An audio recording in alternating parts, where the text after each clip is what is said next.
Yeah, you think you're gonna die. That's the first thing you think of when you hear the news of cancer is, how long do I have to live?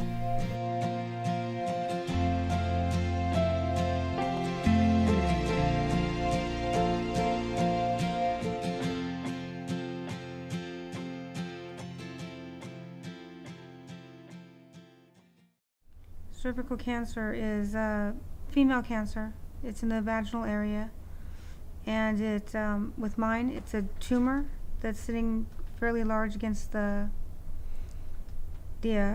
kidneys. So it shut my kidneys down. So I had to get some nephrostomy tubes, which I have some bags that the urine goes into because of it. And actually, that's how they found the second cancer, was because of my kidneys. My kidneys were having a lot of problems. When they went back in and did that and pulled some stones out, they saw the mass there. And the mass is not operable right now. Right now, they're just trying to shrink it with chemotherapy and no radiation, because I had radiation with my very first treatments back about a year ago, which cleared completely, and this just came back out of nowhere. When I was first diagnosed, yes, I kind of kept everything to myself till I knew all the details going on. They kind of think that there's something going on themselves, but they didn't really ask. But until I had all the facts that I could give them answers on, I didn't want to go ahead and give them information that I couldn't give them any kind of backup on, because that would just leave them left in limbo. Okay, I have cancer, now what? Well, I don't know what. So I couldn't do that. I had to get all the answers first, and then sit down, the whole family together, and have a meeting and give them all, this is what's going on. It's affected her moods and, her ability to do anything really. Mentally, she's still, she's still there, she's still funny, she hides it rather well, but physically she doesn't really get out of bed much. She doesn't really go out with us, obviously, anymore. Just kind of just here. When I found out about it, I guess kind of already knew, but it being confirmed is kind of like, it's real again. Life for me before I diagnosed with cancer was great. I worked full time, ran around with the kids, run their errands, did things with them. I mean, it was great. Friends, family, always outings. And now it's been down to bedroom, living room, very little getting out with the kids or anything. Strength-wise isn't letting me do it. It's limited me living with cervical cancer by the things I can do. I can't go out and do a bunch of activities with the children. I pretty much have not a lot of strength, so I pretty much just get up around the house, go to doctor's appointments, just little stuff like that. I don't get to go out and do all the fun stuff with the kids. Sorry. And that's the things I want to do. So right now, with taking the treatments, hopefully give me a couple of good days after each quick chemo. Maybe I can go out and do like a movie with the kids just for a couple hours.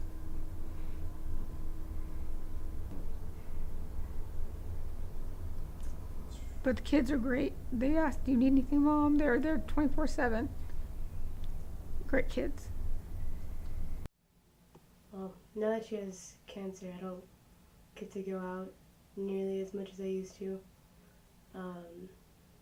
It's usually just back and forth between work and home, and the occasional day I get to go out when somebody else is here, but most of the time I just spend my time at home, if not at work.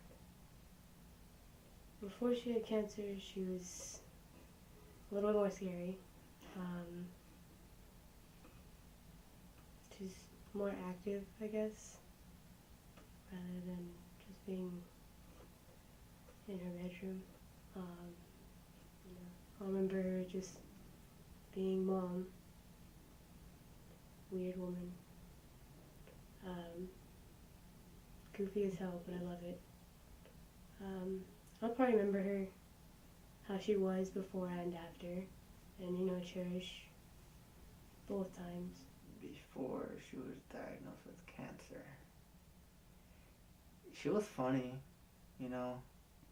She's still funny now, but not as, energetic because she's always tired. But before, she'd always, you say something wrong just slightly, she'll snap it like, bah, she'd turn it on you. She's pretty funny. Now she's tired. She's, her feet, like, she struggles to walk. Besides that, she tries to eat, but not like how she used to. She nibbles. Um, she can't really eat full meals. She drinks water very, not like what we're used to. We'll drink a water in like a minute or two, like a whole bottle of water. She can make that whole bottle of water last like hours, maybe even a day. And it's just like the struggle to consume. I don't know. Not the same, I guess. A year from now, I don't think I can say that, because right now, it's gone downhill quite quickly as far as my demeanor and stuff like that. But it's based on the next test they do, the CT PET scans, because I just did another chemo radiation, and the 12th they're going to do another scan to see if it shrunk. Now, if it shrunk or stabilizes, then I'll get more strength, hopefully, and be going out a little bit longer. If not, you're looking at probably 6 months to a year. Those are the probabilities if it's not shrinking or growing, it's still growing. So I'm hoping for the best, to be at least this strong or a little bit stronger, at least through another year with the kids.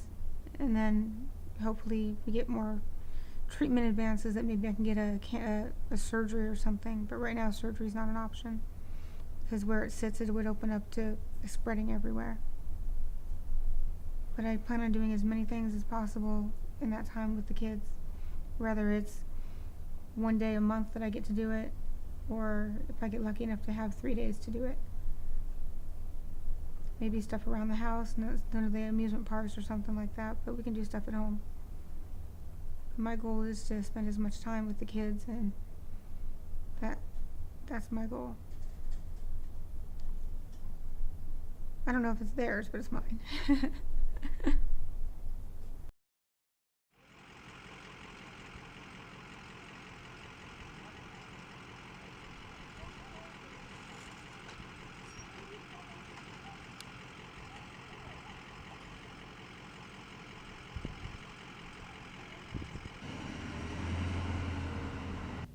Stopped chemo about 3 weeks ago. He was making it worse. It wasn't improving anything, and I was losing more functions in my legs and my feet. It affects the people around me by them not being able to do their daily activities in the way they want to do them. They have to stay around home as much as possible to help me, because I need help. I can't get up and down on my feet. I have to have help from my children to walk up and down the hallways and get to the bathroom and get back to bed. I feel exhausted and tired and anxious, like I need to get up and go do something, and I can't. Stuck in the bed.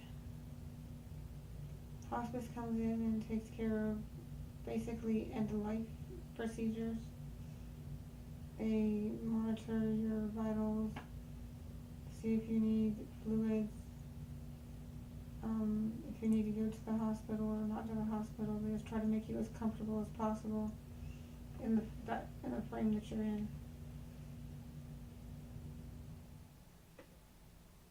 Losing her does scare me.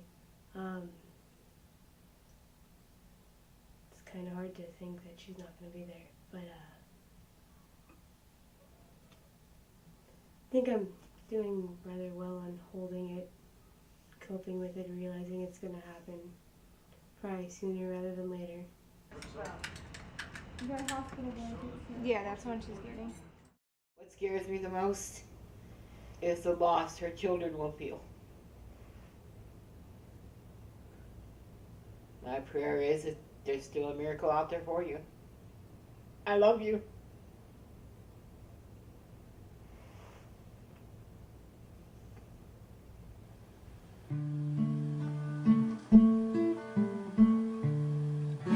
Sometimes late at night, I lay awake and watch her sleeping. She's lost in peaceful dreams, so I turn out the lights and lay there in the dark, and the thought crosses my mind: if I never wake up in the morning, would she ever doubt the way I feel about her in my heart? If tomorrow never comes, will she know how much I